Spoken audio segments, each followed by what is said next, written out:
Hey everybody, it's Annie, and it's been 3 weeks now since we've gotten our baby chicks. And let me tell you something, they are so cute.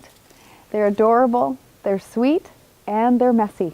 So we really need to talk about keeping our brooder clean and kind of taking care of our brooder. So that's what we're going to focus on today. And it's important just because it needs to be clean and dry for your chickens to stay healthy.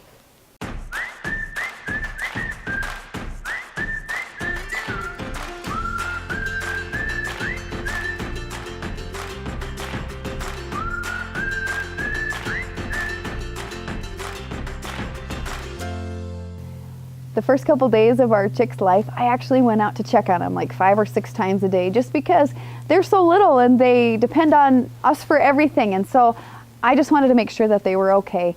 And I can say that almost every time I went out there, their brooder was a mess. And I found pine shavings in their water, pine shavings in their food. Sometimes they had pooped in it. Actually, I've actually found the water tipped over. And so you have to kind of just regroup and clean things up and refill and then get back on track.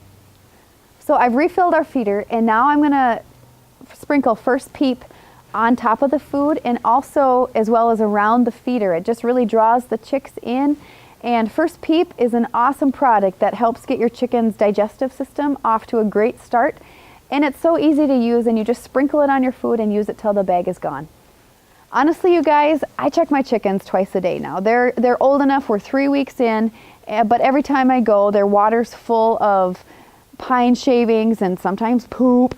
And so I go through and I empty it out, I clean out the water, I refill it, and I always make sure I have chick elixir in there as well, because it really, along with digestive health, it promotes immunity. It also helps promote bone growth, and it keeps your chickens hydrated. So you know that they're going to be safe when you leave. A couple days ago when I went out to check my chickens, I found that the water was tipped over and I was like, oh my goodness. So I just had to figure out a way to not have that happen because I want my chickens to be safe. So an easy way to fix that is just to get a block of wood and set your water on top of that, because now that they're older, if they step on it or something, that's why it would tip over. But if it's elevated just a little bit, it'll help a ton. In order to keep my brooder clean and fresh, I've straightened it up. Sometimes I'll add a few extra pine shavings, but I always make sure that I have Cooper 8 on hand to sprinkle once or twice a week, because it lengthens the life of your bedding for your chickens. As we've discussed in previous videos, heat is a really important thing for your chickens. And the first week of their life, they need to have a heat available to them about 95 degrees. So your brooder wants to be about 95 degrees. And we started out with a radiant heat panel, and we quickly learned that that really wasn't enough for the size of our brooder. So we actually added a heat lamp as well. And every week you can lower your temperature by 5 degrees. And it's super easy to do this. You just raise up your heat lamp. And the chickens, you'll know if they're comfortable if they're kind of just sprinkled throughout your brooder. But if they're like squished up next to the heat panel, they're too cold. And so you need to lower your heat lamp again or crank up your heat panel. Now, if they're like way far away from the heat source and like, oh my goodness, that means they're too hot. So you just want to adjust accordingly by turning your heat panel up or down, or also raising your heat lamp up or down. And your chickens will, by the way they act, you'll understand and know what the proper temperature is for them. Chickens are born with a love of roosting. I mean, they're birds, so they love to roost on poles. So we are actually installing a roosting pole, and we did this by drilling holes into our brooder walls, the cardboard, so it was super easy, and then we just installed the roosting pole for them to sit on.